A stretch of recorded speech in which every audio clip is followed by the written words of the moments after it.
Now from verses 24 to 28, what we discussed was Jnana. Okay. Our true nature. Our true nature is like that. Jnana. Now Shankaracharya is saying here,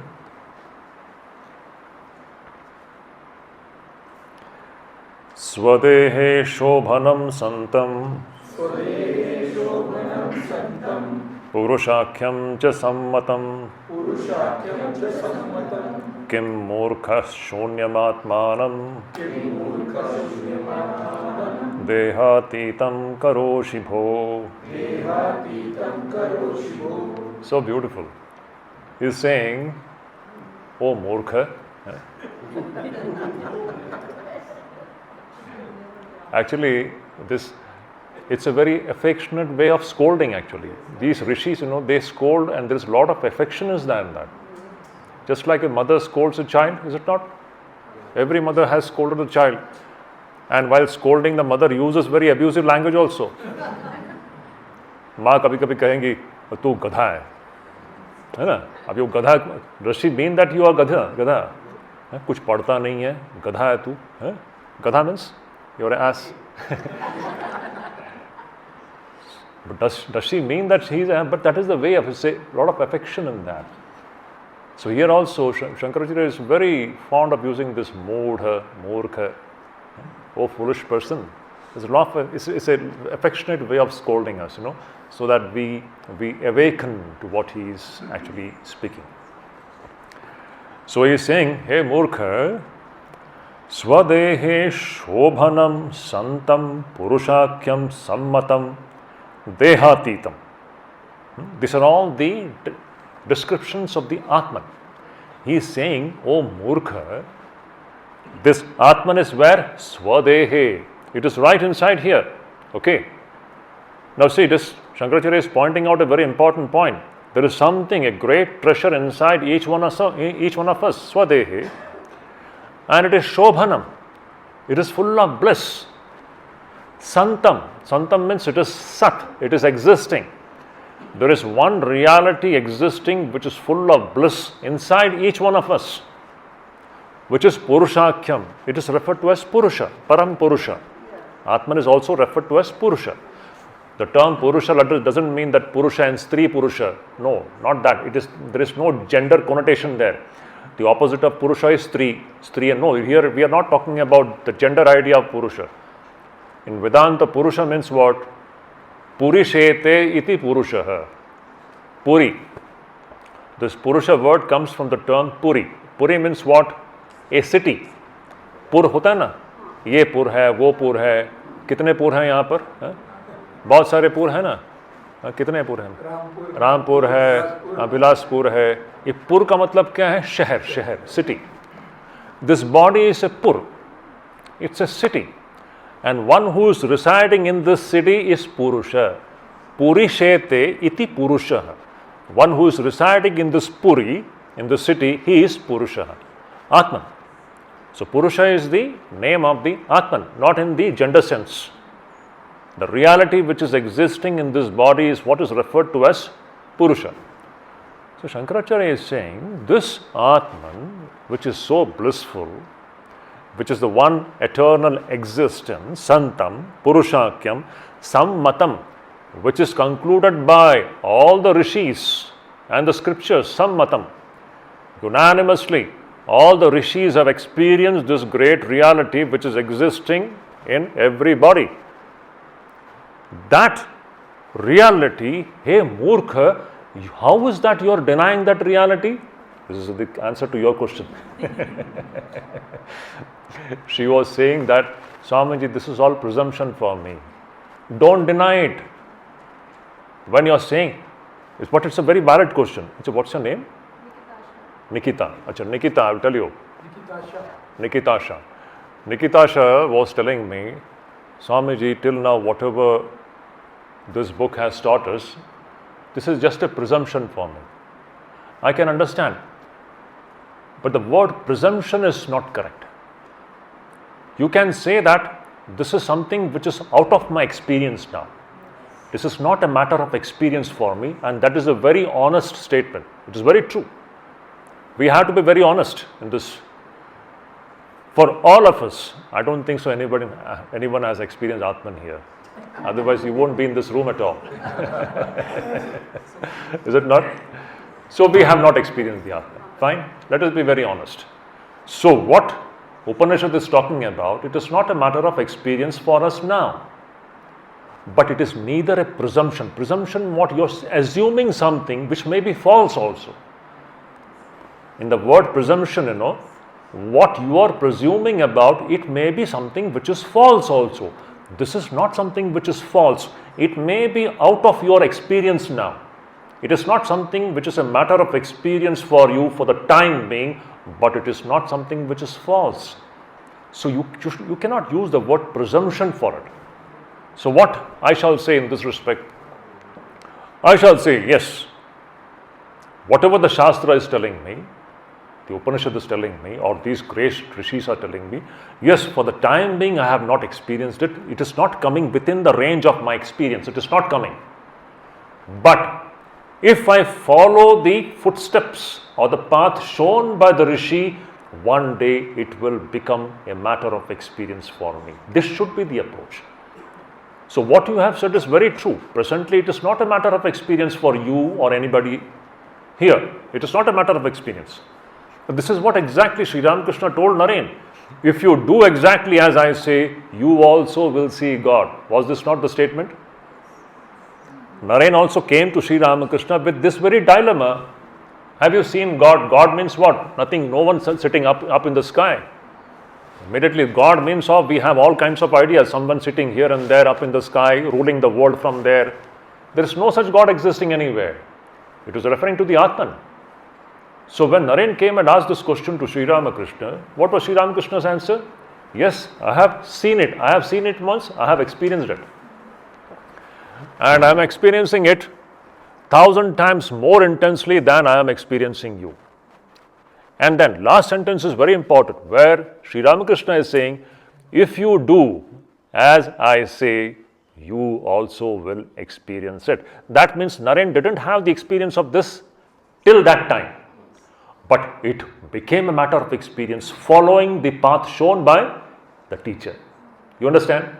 So that should be your approach towards this study. It's very beautiful that you honestly admitted this point that yes, presently it is not a matter of experience for me. Wonderful. But here comes that Shraddha factor. Shraddha. Shraddha means what? What the Guru is saying, what the Shastra is saying. It may not be a matter of experience for me now, but I take it. I don't reject it. I am not rejecting this idea. I accept it because the rishis have experienced it. Those who are telling this, they are telling this out of their experience. This is not something intellectual. Shankaracharya or the Upanishads or Ramakrishna, they are speaking from their profound experience, which cannot be false. So I take those statements and I want to verify it for myself whether it is true or false. This is the spirit with which we should be approaching the subject. So here that important factor of Shraddha comes. Shraddha is what? Shastrasya Guru Vakyasya Satya Buddhyavadharanam Nigama Acharya Vakyeshu Bhakti Shraddha iti Abhidiyate. Nigama Acharya Vakyeshu Bhakti. That devotion for the statements of Shastras and the Guru. You should have a devotional attitude. If you are just studying this intellectually, it is not going to take you anywhere. I am telling you this point very clearly. That's why everything boils down to one thing. Are we really wanting the reality? Then only these things will really become relevant to us. Otherwise, it is not going to become relevant to us. It is only when the jiva really wants to know what the ultimate reality is, then alone this study becomes relevant to that person. Otherwise, it will be just some intellectual activity going on, which is not going to bring about any noticeable change in your life. Your life will be the same old life, and you studied, yes, I studied Aparokshanubhuti. That's all. But that's not the way to approach this book. Shraddha. with great devotion. Yes, what the Shastra is saying, what the Guru is saying, yes, the words are true. Presently, it is not true for me, but I want to verify it for myself whether the statements are true or not. That's why I don't reject it. I accept it. Accept it with devotion. That is the attitude. So the same thing here, Shankaracharya is saying, why are you rejecting? Kim murkha shunyam atmanam. You are considering this Atman to be shunya. Exactly. See, just before this session, you asked this question. This is the answer to you. You just read the translation. Just read it loudly. Referring to you, okay. Acha, you use the Sanskrit word. Oh, murkha hai. Hari. Why do you assert the blissful, ever-existent Atman, which resides in your own body and is evidently different from it, which is known as Purusha and is established by the Shruti as identical with Brahman to be absolutely non-existent? Why are you denying it? Don't deny it. Initially, it is an acceptance based upon your faith. You have to accept it, because if you reject it, there is no question of coming to the truth in your life. If you reject it, tell me now what is the direction in your life? Tell me what is the direction. If you leave this aside, tell me what direction do you have in your life? We are directionless.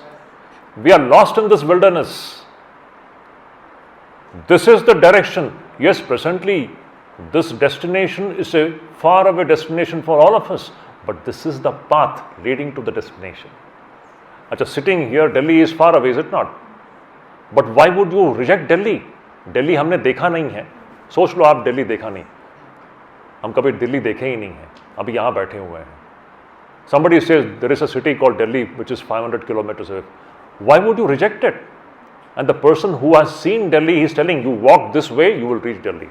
Will you reject that statement? You have to start walking on that path. One day you will reach Delhi. Is it not? This is the point. Today we have not experienced this Atman which is being described here. But if we begin to implement what this teacher is telling, one day it is going to be a matter of experience for all of us. It is going to be. It is only a matter of time. So we should take this statement positively and start working on this path. So Shankaracharya is saying, oh fool, why are you rejecting this Atman? It may not be a matter of experience for you now, but don't reject it. Don't deny its existence. This is the ultimate truth. If you begin to walk on the path shown by the great rishis, you will also reach that ultimate reality. That is the point.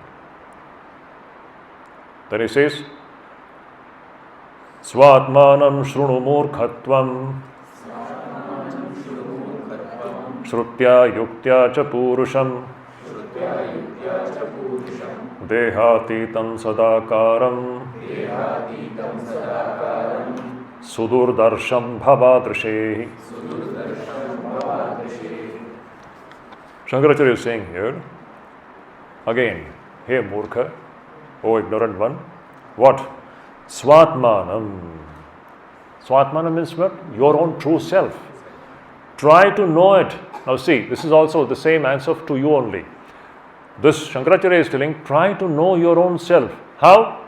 Shrutya yuktya. Two important points. Now this is a statement for all of us. Shankaracharya is saying, my dear children, try to know your own true nature. But how are you going to know it? By Shruti and Yukti. Shruti means what? By the statements of the great masters. By following the footsteps of the great masters. Because that is the only way open to us. If you just set aside all the great masters of the history, tell me, where is the direction for the common man?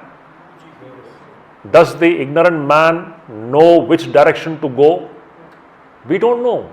We are all just clueless and directionless. We are getting the direction only from the rishis, from the Upanishads, from Krishna, from Shankaracharya, from Vivekananda. They are the people who are showing us the way. My dear children, you go on this way, you will reach the goal. So, by Shruti, Shruti means what? Upanishads, the words of the rishis, Shastras. So with the help of Shruti, and then what? Second point is very important. Yukti. Yukti means what? Your reasoning. Now this reasoning has to be based on Shruti, not independent reasoning. Acha, man's independent reasoning, tell me, where does it take us? If you leave aside these statements, does the human reasoning have any direction? You can keep on reasoning. You can do all kinds of intellectual gymnastics. Where does it take us? It doesn't take us anywhere. Modern science and everything you may take. In this, everything comes. The so-called intellectuals and the physical sciences, everything. Whatever it is all going round and round and round this world. So the human reasoning or intellect in itself doesn't have any direction. But if you use your reasoning in the line of what the Shruti is telling, so you have to use your intelligence. So that's the beauty of it. Vedanta never says don't use your intelligence. Yes, you have to employ all the strength of your intelligence, but in which direction? In the direction of the words of the Shruti. So Shruti, Yukti. Yukti based upon Shruti. Shruti anugrihita Yukti. This is the statement. Yukti which is based upon Shruti. Then your thinking process has got some direction. Otherwise, what is the direction of your thinking process? Is it not? Our thinking process doesn't have any direction. If you just set aside the Shruti factor, where is the direction? We don't have any direction. So, our thinking process has to be based upon the words of the great masters and the Shruti. This is the point. So, Shankaracharya is saying, try to know the Atman, but how will you know it? By Shrutya and Yuktya. To Shruti and Yukti, to Purusham. And then, that which is Dehatitam and Sadakaram, which is always existing, but which is Sudurdarsham Bhavadrishai, which is so difficult to be attained by people like you. People like you means to say people, those who don't have Shraddha, those who have this doubting attitude, then it becomes difficult. Cynicism is dangerous. See, we can understand Shraddha better if you try to understand the opposite of Shraddha. Opposite of Shraddha is what? Ashraddha. Ashraddha is dangerous. There are many intellectuals, Now see, they are all boasted intellectuals. They would proudly proclaim there is no God. Is it not? Atheists. There are it's a huge, big team in the world, the breed of atheists. They are very proud and they proudly proclaim atheism. No, we don't accept any Ishvara and all. Physical science is the ultimate thing. There are many people like this. This is all Ashraddha. Where does it take us? Tell me. Where will mere physical science take us? Physical science has got an important place in human life. But does it take us to the ultimate fulfillment of the human being? It cannot. Because whatever it is the realm of Maya. Unless you go to the root of it and experience the supreme reality, which we are referring to as Ishvara, there is no escape for the Jiva. So see, Ashraddha means what? Denying the existence of this divinity. If you deny it, tell me, what hope do we have? Or what direction does our life have? If you reject this divinity factor, tell me what is the direction of human life? You remove this divinity factor. You remove this Ishvara from your life. Tell me what is our life then? Minus Ishvara, what is our life? We will be just like animals. Huh? We will be like Charvakas, animals. Huh? You know Buddha, what Buddha has taught.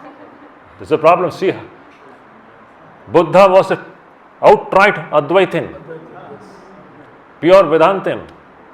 You know that? And this Jainas, now this is a lot of confusion. That's why, see, I always tell everybody, everybody should read Swami Vivekananda's lectures from Colombo to Almora. Please read it. Our mind is full of junk. All misunderstandings, and especially the misunderstandings stuffed from wrong sources, from we gather all such ideas.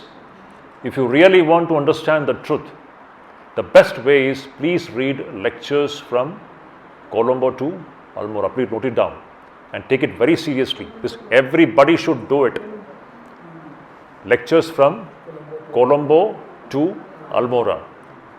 Every Indian should read it, and every Hindu should read it to understand the glory of Hindu Dharma. What is Hindu Dharma? Please do it. And then you will understand what Vivekananda was preaching, the glory of the great Hindu Dharma and the Vedic Dharma. And there you will find who is this Buddha, what did he teach. So we have all kinds of misconceptions about it, not accepting Ishvara and all.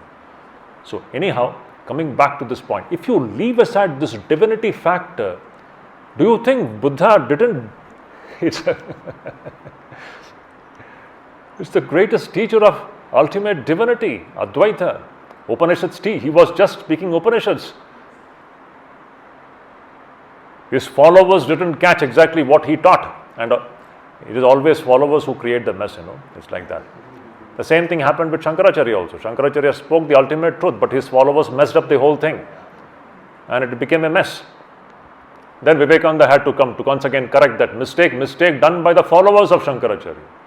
Shankaracharya came to correct the mistakes done by the followers of Buddha. It's like that. Buddha, Shankaracharya, Vivekananda, they are all the same teachers of the Vedas. Understand this point.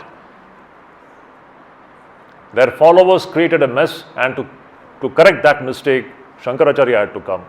Shankaracharya's followers, they messed up the whole thing. Vivekananda had to come, and now Vivekananda's followers are already doing that mistake now. And to clear up this mess, another after 600 years, somebody else will come. Somebody else will come. No, this is all passing phase. How many incarnations have come and gone? This is just for the time being. Nothing here. See, have a wider vision of the Vedas. Incarnations, they come and go. About incarnations, it is said that, once Arjuna and Krishna, both of them, they were walking in the forest, and the discussion was about the incarnations. So Arjuna was asking Krishna about the incarnations, avatar.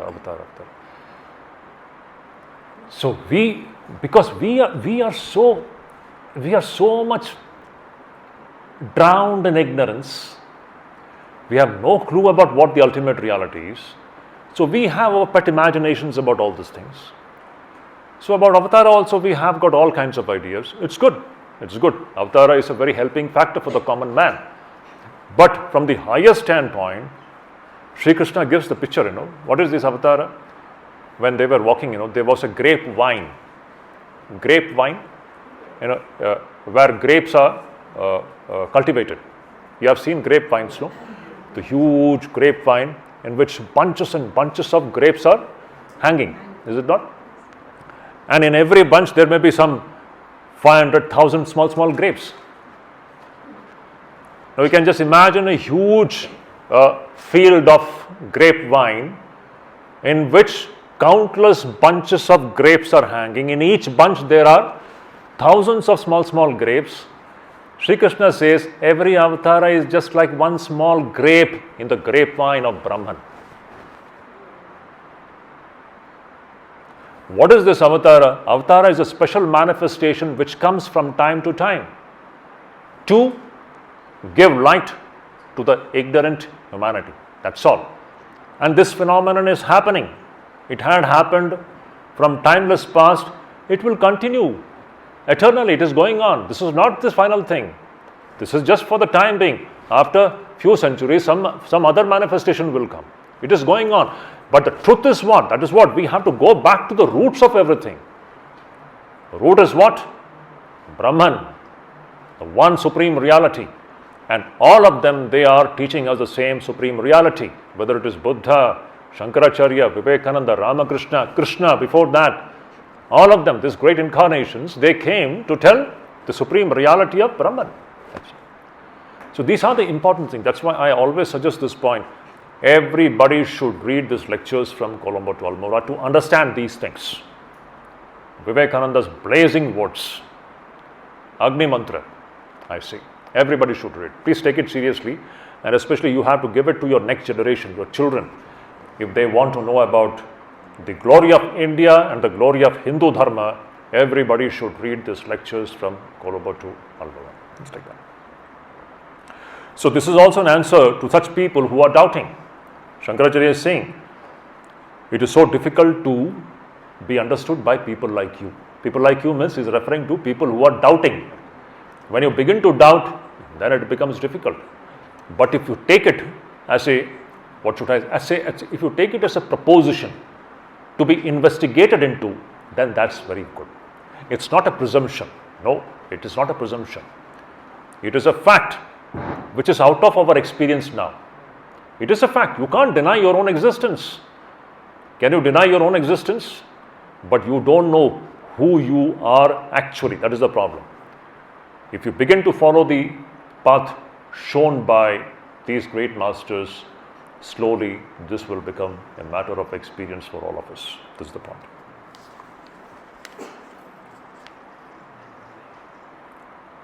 Now see, beautiful.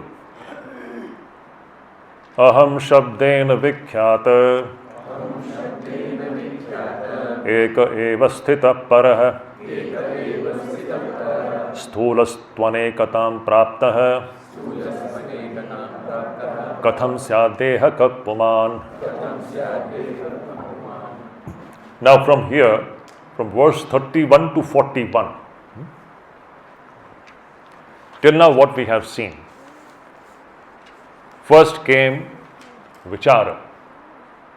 We have seen what vichara is. Vichara is giving a direction to our mental processes, is it not? Our random, aimless mental processes is being given a clear-cut direction of thinking. What should be the direction of thinking?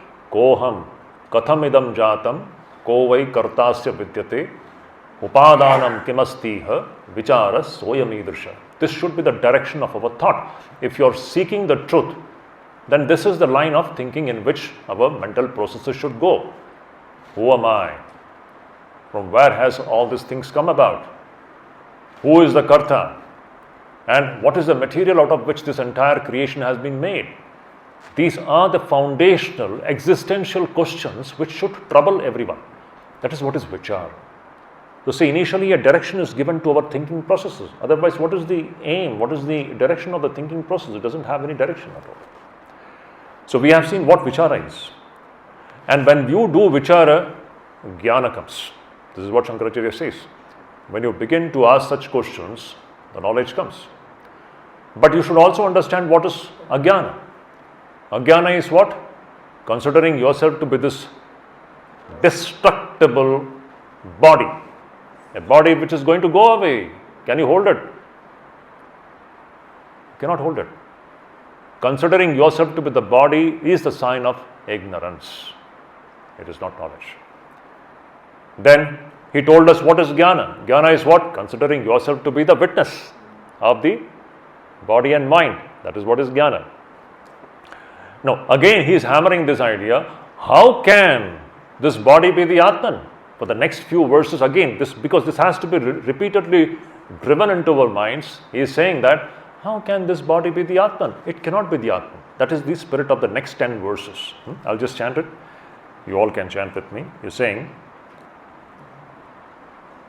Aham shabdena vikhyata eka eva sthita parah sthulastvane praptah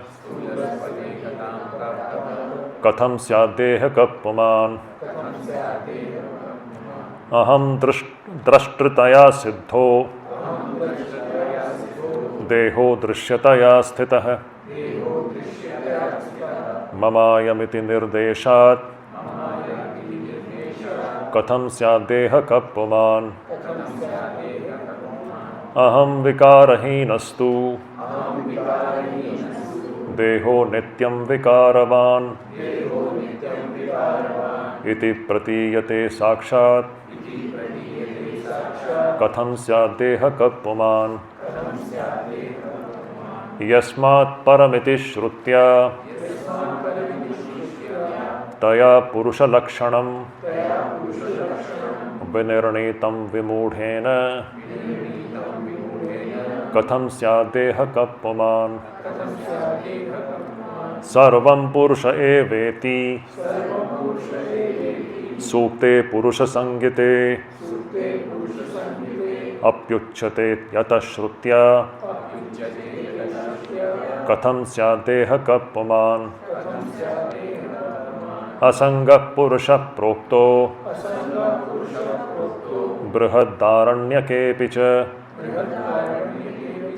Anantamala sanslishtaha. Katham syadeha kapuman. Tatraiva cha samakhyataha. Swayam jyotirhi purushaha. Jada para prakashyoyam. Katham syadeha kapuman. Proktopi karma kandena. Yatma dehad vilakshanaha. Nityascha tat phalam bhunkte. Deha patadanantaram. Lingam chaneka sanyuktam. Chalam drishyam vikaricha.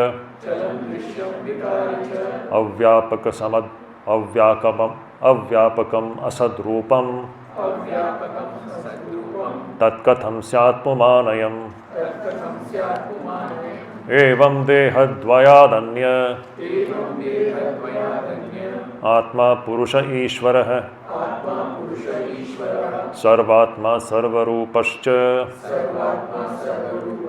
Sarvatitoham avyayah. Ityatma deha bhagena.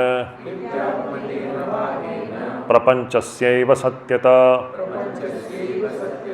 Yathokta tarka shastrena. Tata kim purusharthata. So here, all these verses have got one theme, and that theme is Katham syad dehaka puman. How can this body be the Atman? It cannot be the Atman. This point is being driven once again into our minds. He is saying, Aham shabdena vikhyataha. The sentence is very important. He is saying, something which is vikhyata, it is well known. What is the most well known thing in this world? Aham. Aham, is it not? See, we are going to the root of. Now, you may have the knowledge of everything else, but if you don't know the meaning of aham, where do we stand? You may be a Nobel Prize winner, double PhD, triple PhD, Oxford written, Cambridge written, but if you don't know who this I is, you are a nobody. It's a very important point. Sri Ramakrishna's language, what Shankaracharya says, same. Bhagwanir Gyan hi Gyan, Baki sab. Once again I repeat it, Bengali, what it says? Bhagwanir Gyani Gyan, Baki sab. Your PhDs, double PhDs, Oxford written, Cambridge written, without knowing this factor, it's all Ajnanam only. What else? Do we know anything? If you don't know who I am, we know nothing actually. Is it not? It's a big factor. So here Shankaracharya is saying, what is the most popular thing in this creation? I may not be knowing what is inside this hill or what is beyond this hill, but I know I. I is the most well-known thing. Even a child knows it, is it not? It's a very important point. Shankaracharya is saying this I is the most well-known thing. Everybody knows I. But the problem is we don't know the real meaning of I. We have today this confounded or confused this I with something which it is not. Again, I am repeating this point. Today we have confused this I with something which it is not, which it cannot be. But I is known. Everybody knows I. Is it not? And I means, I will say Shuddhidananda. Somebody else will say Dinesh or Ramesh. This I have become associated with all these tags from outside. Nikita Shah or anybody's name. All these names. Dinesh, I. But this I is common. Now, is my I and your I actually different? Many things will prop up now. Why it is looking different? Because of the tags which we have put from outside. I am Shuddhidananda, I, Ramesh, Dinesh, I, man, I, woman. This I is none of these things actually. This I is universal and it is universally existing. The bodies will die, but this I, the real I, will never die. Does it die? This I existed as a 6-month-old child. This I existed. Even today the I is existing, and the point of your body's death, the I will exist. The body will fall away, the I will remain. So what is the most well-known thing in this creation? I. But we don't know who am I. The real meaning of I is not known to us. We are all living with the wrong idea of I, and that is how we are suffering in life. All our sufferings in our life is owing to our not knowing the real meaning of I. So he's saying, Aham Shabdena Vikhyatah. This I is the most well-known thing in this creation. I am Shabdena Vikhyatah. Eka eva sthitah parah. And that is one alone. There are not 100 different eyes. Now what is the population, human population today? 8 billion, no? Something like 8 billion. It is not that there are 8 billion eyes. Actually there is only one eye, and that is Ishvara. See the fun of it. See the fun of it. If you investigate, that is what I am saying. If you investigate into the human being, Ishvara comes out. We don't want to investigate. Are there 8 billion different eyes? No, there is only one eye which is existing, and that eye is that supreme reality. But owing to ignorance, it is appearing in the form of Jiva and Jagat. So, Aham Shabdena Vikhyatah, Eka Eva, it is one alone, Sthitah Parah, the supreme I, the I of Brahman, Ishvara. Sthulasthvam Anekatam Praptah. But this body is what? Many. I is one, but the body is many. It is the one I which is shining in all the bodies. And that I actually means Atman. It is one universal I whose real meaning is nothing but that witness consciousness, that is one. But the bodies are Anekatam Praptah. Bodies are many. And because of the body, it seems as if here there is a different I, there is a different I, here there is a different I. Actually speaking, there is only one I, the I of Ishvara or Brahman. So, Sthulasthvam Anekatam Prapta, Katham Syat Deha Kappuman? The question is, how can this body be the Atman? How can that I be this body? The I is beyond this, all these things. It has got no limitations. Because of this body connection, that I appears to be limited. This is the idea. Aham drashtritaya siddho. This aham is always the drashta. Atman is always the drashta. Deho drishyataya sthitah. And the body is always the drishyam. Atman is always the drashta and the body is always the drishya. Mamayam iti nirdeshat. Because we always use this term, mama and ayam. Ayam mama, this is mine, this is mine. The moment you say this is mine, that means you are not that. Something which is distinct from you, that alone you call as mine, is it not? If this table is mine, I am not the table. Similarly, we always keep on saying, I am this body. That itself proves that I am not the body. How can this body be I? Oh, how can I be this body? That is the point. In every day, in our day-to-day vyavahara, we keep on saying, my body. The very statement when I use the term my body, it proves that I am not the body. I is not this body. How can this I be this body? It cannot be the body. Aham vikarahinastu. This I, which is the Atman, which is beyond all vikara, vikriti. There is no vikriti in it. There is no change. It is changeless. Deho nityam vikaravan. And the body is always changing. This Atman is unchanging, whereas the body is always changing. Iti pratiyate sakshat. Every day we are experiencing it, and still we are not paying attention to it. Iti pratiyate sakshat. He's saying it's a matter of direct experience for all of us. Still we have doubt about who I am. How can this I be this body which is continuously changing and which is going to perish? It is not, it is going to perish, it is already perishing. It is a perishing, it's a vanishing entity. How can this vanishing entity be I? That is the question. It cannot be. Iti pratiyate sakshat katham syat deha kapuman. How can this I be this body? Yasmat paramiti shrutya taya purusha lakshanam. Now, great people have concluded about this Atman, about this Purusha, that this is the supreme reality and there is nothing superior to it. The wise people have concluded, they have come to a very clear-cut conclusion that there is nothing superior to this Atman. Atman is the supreme reality. Vinirnetam vimudhena. Vimudhena means, here vimudha means wise people. Wise people have concluded.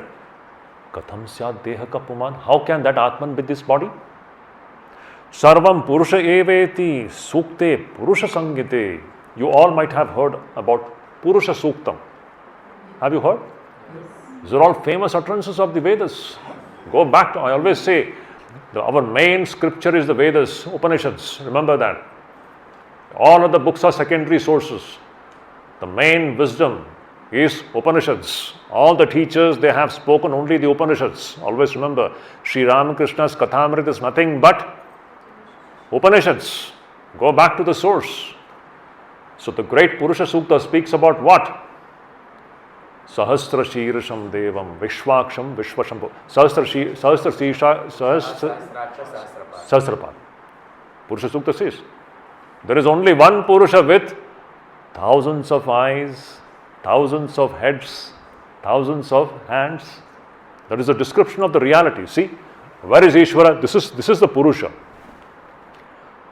Purusha Sukta says there is only one Param Purusha. That Purusha has got thousands of heads, thousands of eyes, thousands of hands and thousands of feet.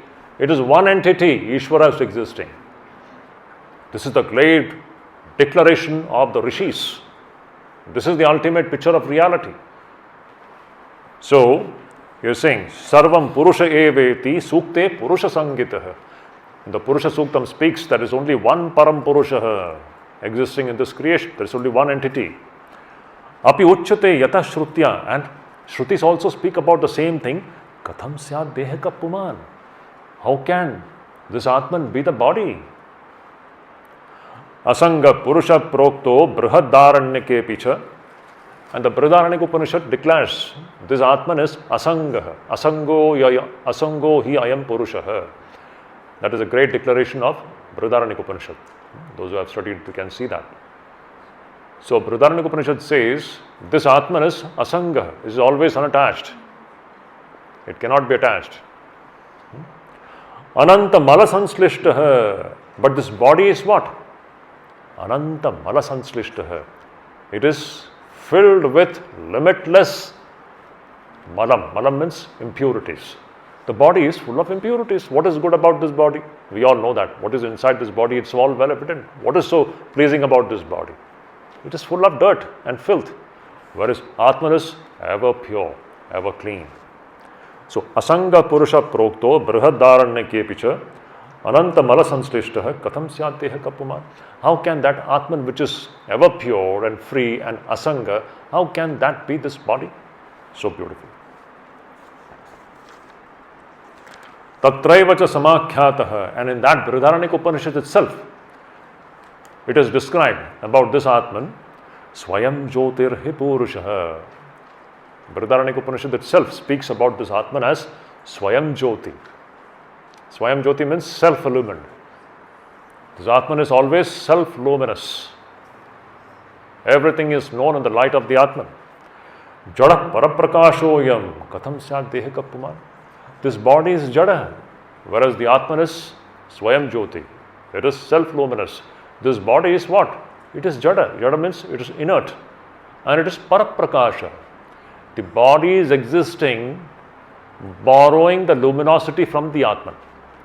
The luminosity which we see in all the bodies, you see, all these bodies are looking so attractive, is it not? Does this attraction belong to the body? No, it doesn't belong to the body. This is the Atman's attraction. Why everything appears to be so attractive? Because in everything Atman is there. It is Atman, it is Ishvara who is the center of attraction. Can you understand? So beautiful.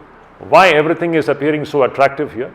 Next time when you look at the Himalayas, we keep on taking photographs. The moment we see something, we take the mobile and take photograph. We should stop doing that. You should begin to think, see, it is God who is appearing in this form. That is why it is so beautiful. Where are the Himalayas? It is Ishvara's form. The beauty belongs to Ishvara. All the beauty, the so-called the body's luminosity is a borrowed luminosity.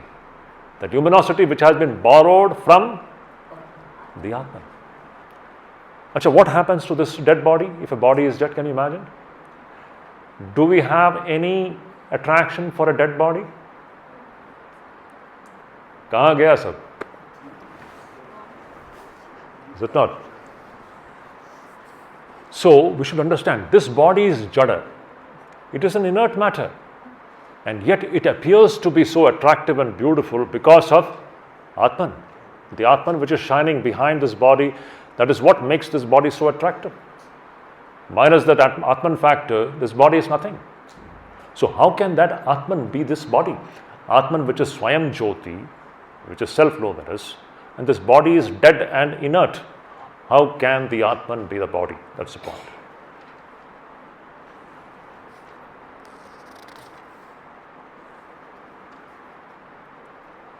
Then, proktopi karmakandena hyatma dehad vilakshanaha. Then even the karmakanda. Now see, in the Vedas there are two portions. No? You might have heard about it. In the Vedas there are two portions. One is karmakanda and the other is jnanakanda. Karmakanda deals with all worldly affairs. That is the beauty of Vedas. Vedas, it's an all-comprehensive picture of human life.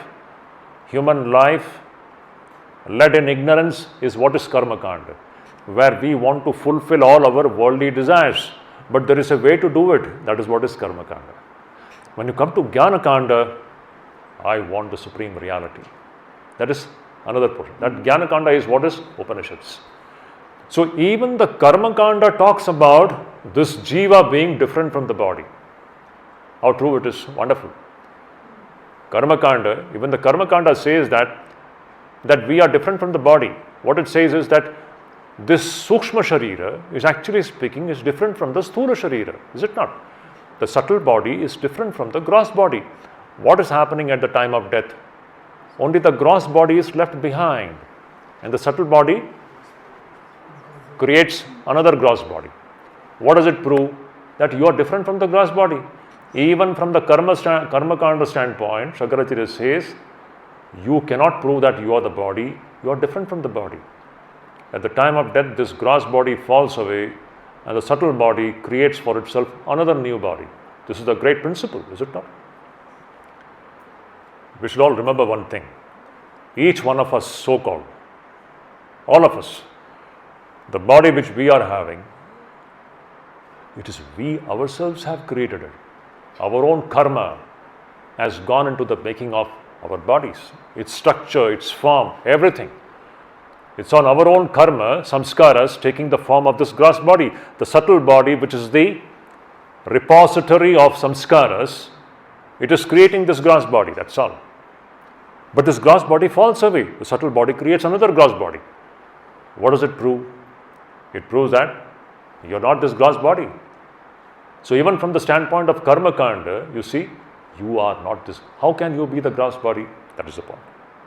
Katham syat deha kapuman proktopi karma kandena yatma dehat vilakshana nityascha tatphalam bhungte deha patat anantaram. Deha patat anantaram, it's after the fall of the gross body, the subtle body creates another body to enjoy the fruits of its own karma. Nityascha tatphalam bhungte. And then what? Lingam cha aneka sanyuktam chalam, drishyam, vikaricha. Acha, we talked about the subtle body and gross body. But even the subtle body is what? Lingam means subtle body. Lingam here means subtle body. Even the subtle body is what? Aneka sanyuktam. Aneka sanyuktam means it is made up of different parts. Our subtle body, now there is no time to go into the details of it. Our subtle body is made up of 8 components. Just to enumerate it, our subtle body is made up of 8 components. Pancha Gyanendriyas, Pancha Karmendriyas, Pancha Prana, Pancha Tanmatras, and Avidya, Kama, and Karma. These are the 8 components which go into the making of the subtle body. Just to listen to it, don't worry about it. These are all many technical details. We don't have to go into it. The point is, the subtle body is made up of different things. It is a compound. Subtle body, just like the gross body is a compound, it is made up of the Panchabhutas. Similarly, the subtle bodies are also made up of different ingredients. So, lingam cha aneka sanyuktam. And then what? Chalam. Chalam means it is constantly changing. It is chalam. And drishyam. The subtle body is also drishyam. It is not the drashta. You can witness the subtle body, is it not? You can witness your mind. The mind can be witnessed. It is drishyam. And vikaricha. Vikari means it is continuously getting modified. Avyapakam. And it is avyapakam. Avyapakam means it is limited. In our ignorant state, our mind is limited to our body in ignorance. Avyapakam. Asadrupam. It is asad. Katham syad deha kapuman. Katham syad pumanayam. How can you be the subtle body? Till now, Shankaracharya was saying that how can you be the gross body? Now he is saying, how can you be the subtle body? You are neither the gross body nor the subtle body. You are the witness of the gross body. You are the witness of the subtle body. The thing. Katham syat pumanayam. Evam dehadvayadanya atma purusha ishvaraha. So beautiful. Evam dehadvayad anyaha. Shankaracharya is saying, distinct from these 2 bodies. Which 2 bodies? Gross body and subtle body. Atman is distinct from these 2 bodies, the gross and the subtle bodies. Evam dehadvayadanyah atma purusha ishvaraha. This Atman, which is Ishvara, it is distinct from both the gross body and the subtle body. Sarvatma sarvarupascha sarvatito aham avyayah. So beautiful. And that Atma is Sarvatma. It is the one entity existing everywhere. Sarvatma and Sarvarupascha. It is everything. It is existing in everything, and it is Sarvarupascha. It is in everything. Sarvatito, and it is also beyond everything. Beyond everything. Aham avyayah. That Atman is avyaya. We are actually that. This is the position till now. Now, in these verses, what we discussed till now was from verse 31 to 41. In these verses, the main theme was, how can the body be the Atman? Is it not? The body cannot be the Atman. Atman is something distinct from the body. Body means both the gross body and the subtle body. Atman is distinct from both these bodies. Now this 41st verse and 42nd verse, it's a turning point for you now. Till now, we are making a distinction between the body and the Atman as if 2 different things are existing. This is just the initial stage. Okay. Now this verse we will take it up in the evening. Now this is the turning point in the whole discussion. When you talk about making discrimination between Nitya and Anitya, it is as if 2 things are existing, is it not? Now the question is, are there actually 2 things? That is the next question now. So beautiful. So systematically Shankaracharya is bringing us to the ultimate reality. When you talk about Nitya and Anitya Viveka, it is as if there are 2 things existing and you are discriminating between 2 things. But the question is, are there actually 2 things? That is the next discussion.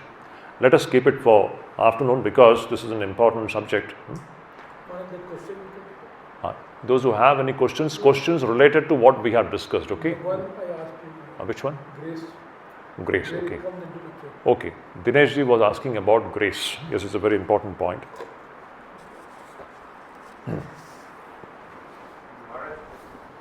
Mind also. 1 minute. 1 minute. Yeah. Say grace.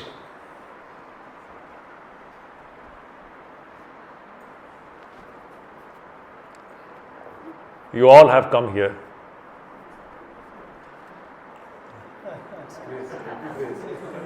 Do you really believe that you came here? No.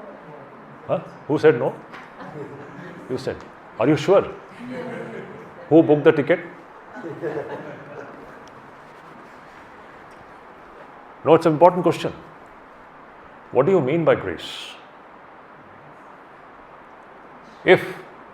Now see, all this discussion which is going on, whatever it is, remember, we are all jivas. If some clarity is coming in your mind, since last almost 36 hours, yesterday 1 day, today half a day, means 1.5 days. In last 1.5 days, we have been churning our minds in a certain way, and something might have happened. I hope so.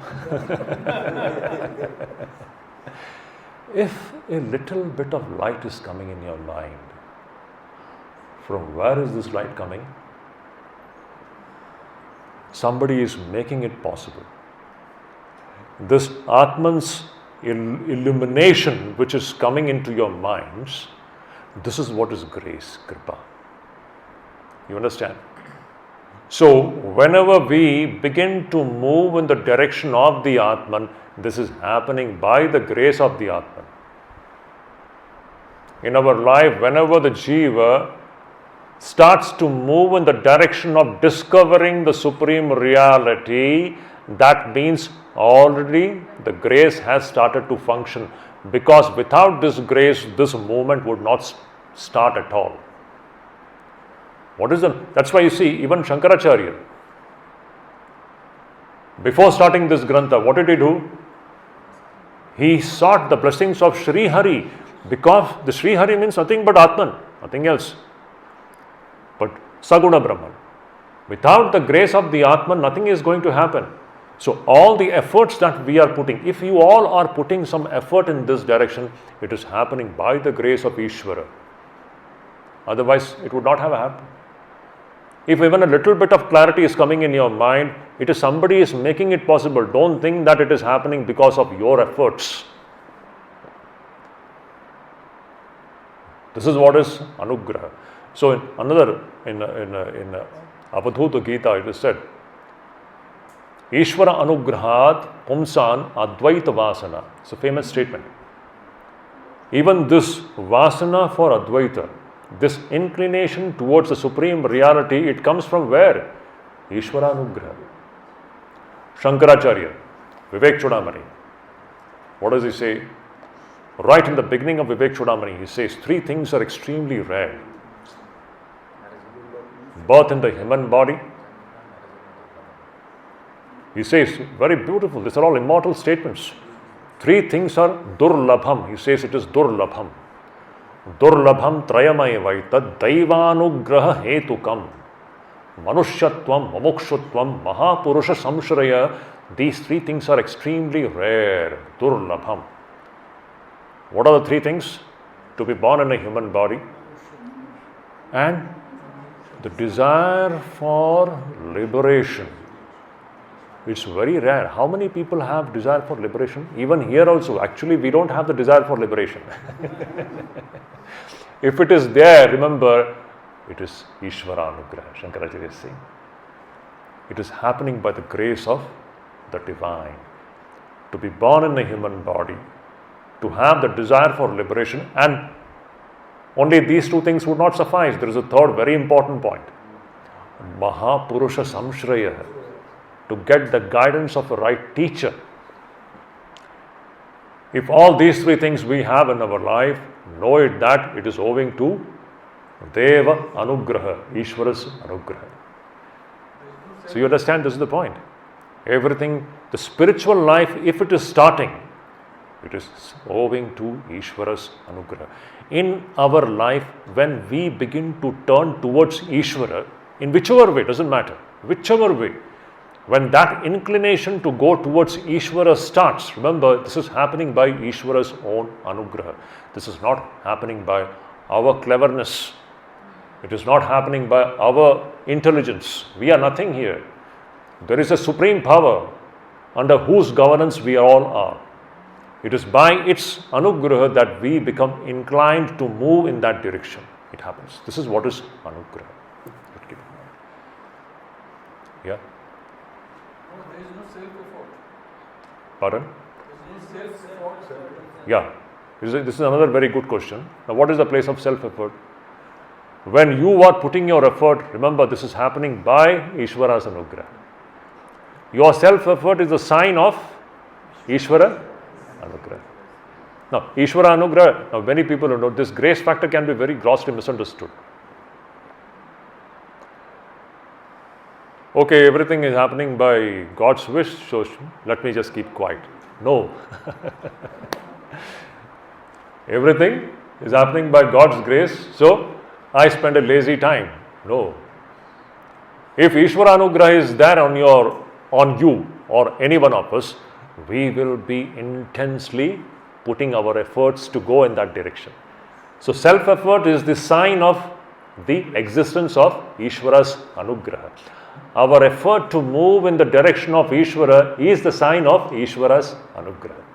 It is happening by the higher forces Anugraha. Otherwise, you would not put in that effort. If this journey towards the Supreme Reality has not started, then it's a different thing. If it is happening by Ishvara's Anugraha. Yes, you can tell me what is that? What is the role of karma in all of this? Yes. And related to this. Now, one by one. What is the role of karma here? Karma is only in ignorance. As long as we are ignorant means what? What's your name? Shukanto. As long as you think that you are Shukanto and you have your selfish desires to be fulfilled, you have to perform karma. So karma is essentially based upon selfishness, number one. Why do we act in life? To fulfill our selfish desires, is it not? And that selfishness is based upon what? The idea that I am this. You understand? So all this karma factor is based on, number one, ignorance. Karma is existing only in ignorance. For a man of knowledge, there is no karma. He has gone beyond karma. That's why you see, it's very essential. If you have started walking on spiritual path, to become unselfish is very important. Selfishness and spiritual life, they don't go together, or whatever you may say. That's why karma yoga becomes, we have to stop doing karma, we have to start doing karma yoga. Your karma has to be converted into karma yoga. If you are continuing your karma, your spiritual life has not even started. As long as you are acting for your selfish gratifications, your spiritual life has not even started. Now you have to convert all your actions into yoga. How do you do that? By becoming more and more desireless, by doing more and more actions which are selfless, by doing actions which are all offered to Ishvara, Ishvara arpana buddhya kritam karma.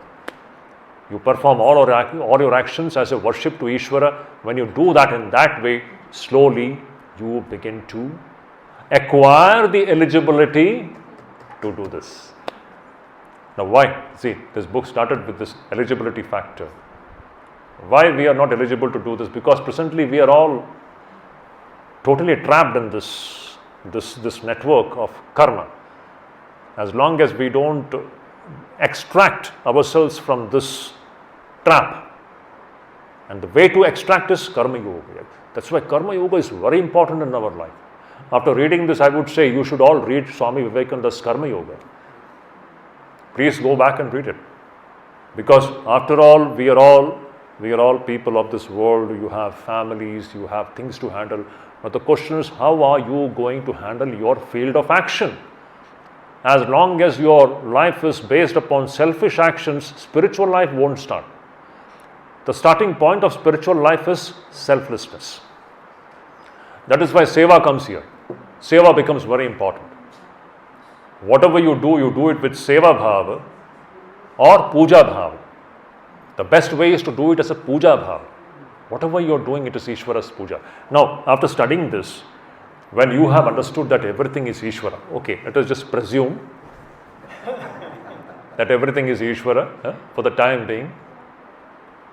But even by bringing in that bhava, by bringing in that drishti, Ishvara drishti, you can, now whatever you are, suppose I am telling if somebody is a doctor here, for a doctor, how is this doctor going to transform all this so-called worldly activity into a spiritual activity? What can he do?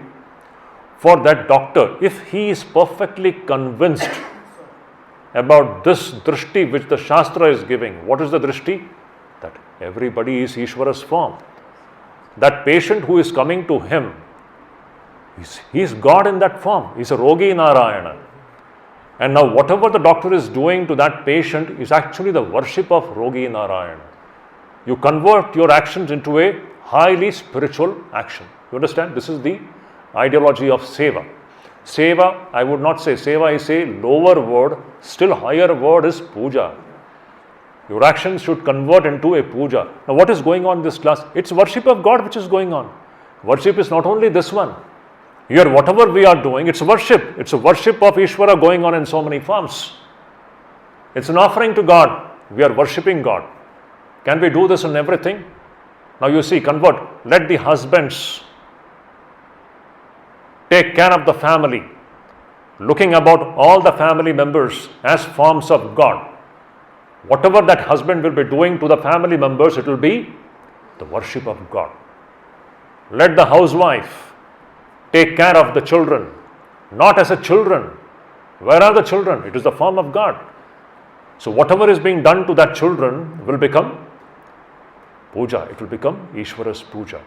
This is how everything can be converted. If you bring the right attitude and the right drishti, your whole life can be transformed into an act of puja, an act of worship.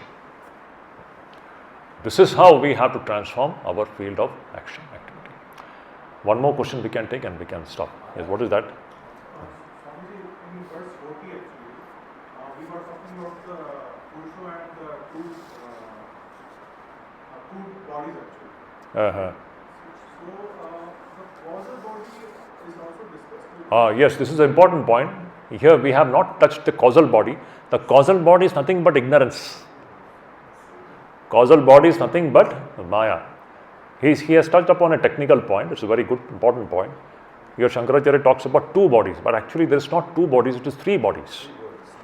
Sthula, Sukshma and Karana. And this Karana Sharira is nothing but Ajnana or Maya.